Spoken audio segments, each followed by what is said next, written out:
Hello students, आप पढ़ रहे हैं कक्षा 11 जीव विज्ञान के बारे में। आइए देखते हैं अध्याय 10 कोशिका चक्र और कोशिका विभाजन के बारे में। तो आप ध्यान से समझें, कोशिका चक्र क्या होता है, कोशिका विभाजन में कौन कौन सी प्रावस्थाएं होती हैं, इस बारे में आपको बताया जाएगा। मैं मनीष गुप्ता अपने चैनल में आपका स्वागत करता हूँ।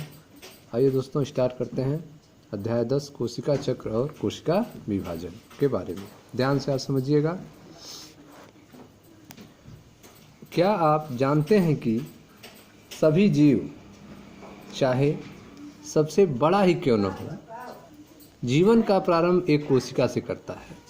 ठीक है, तो आपको पता है कि सभी जीव, चाहे वो जीव छोटा हो या फिर बड़ा हो, जीवन का प्रारंभ हमेशा ही उसका एक कोशिका से ही प्रारंभ होता है। जीवन का प्रारंभ जो है एक कोशिका से होता है, चाहे वह जीव छोटा हो या फिर वह जीव बड़ा ही क्यों न हो। आप आश्चर्यचकित हो सकते हैं कि कैसे एक कोशिका से इतने बड़े जीव का निर्माण होता है।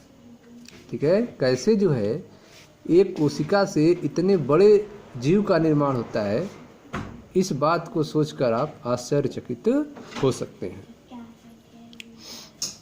वृद्धि और जनन सभी कोशिकाओं का ही नहीं, सभी सजीवों की विशेषता है।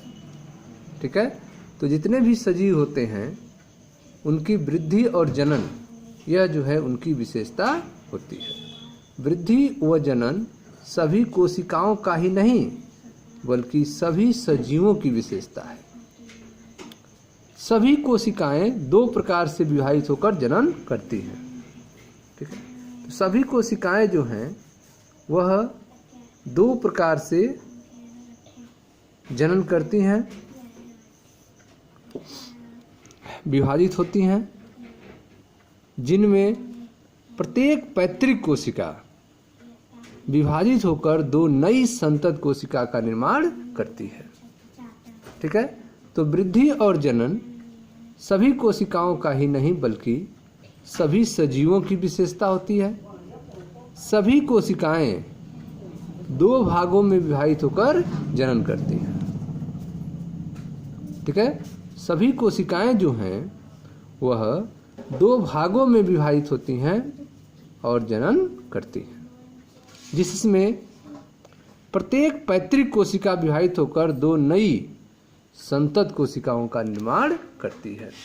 ठीक है, इसमें जो पेरेंट सेल्स होता है, प्रत्येक पैतृक कोशिका जो होती है वो विभाजित होकर दो नई संतत कोशिका का निर्माण करती है, दो न्यू डॉटर सेल का निर्माण करती है। ये नवनिर्मित संतत कोशिकाएं, ठीक है, ये जो नवनिर्मित संतत कोशिकाएं हैं स्वयं वृद्धि और विभाजन करती हैं। ये नवनिर्मित संतत कोशिकाएं स्वयं वृद्धि व विभाजन करती हैं।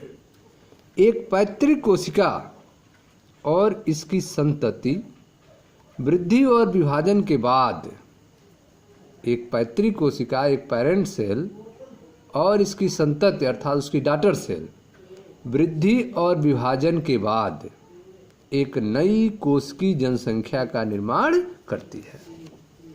ठीक है, तो एक पेरेंट सेल और उसकी डॉटर सेल्स जो हैं वे वृद्धि और विभाजन के बाद एक नई कोशिकीय जनसंख्या, ठीक है, सेलुलर पॉपुलेशन का निर्माण करती है।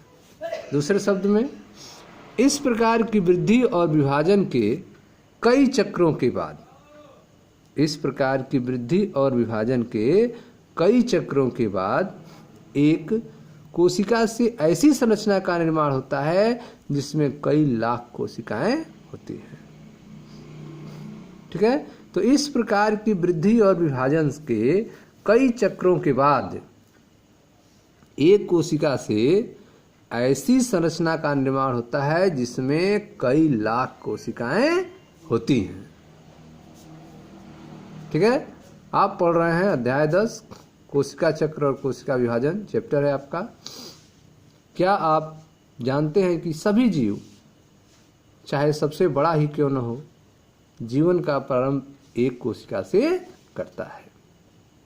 आप आश्चर्यचकित हो सकते हैं कि कैसे एक कोशिका से इतने बड़े जीव का निर्माण होता है।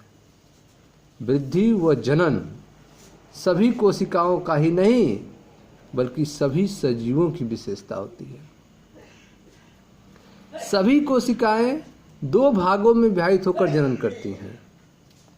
सभी कोशिकाएं दो भागों में विभाजित होकर जनन करती हैं, जिसमें प्रत्येक पैतृक कोशिका विभाजित होकर दो नई संतत कोशिकाओं का निर्माण करती है। ठीक है, ये बनी हुई नवनिर्मित संतत कोशिकाएं स्वयं वृद्धि और विभाजन करती हैं। एक पैतृक कोशिका और इसकी संतति, एक पैतृक कोशिका और इसकी संतति वृद्धि और विभाजन के बाद एक नई कोश की जनसंख्या का निर्माण करती है। अर्थात इस प्रकार की वृद्धि और विभाजन के कई चक्रों के बाद एक कोशिका से ऐसी संरचना का निर्माण होता है जिसमें कई लाख कोशिकाएं होती हैं। ठीक है स्टूडेंट्स, यह था परिचय के बारे में। अब आपकी चैप्टर 10 की पहली हेडिंग है, वह है कोशिका चक्र। मिलते हैं नेक्स्ट वीडियो में। Thank you.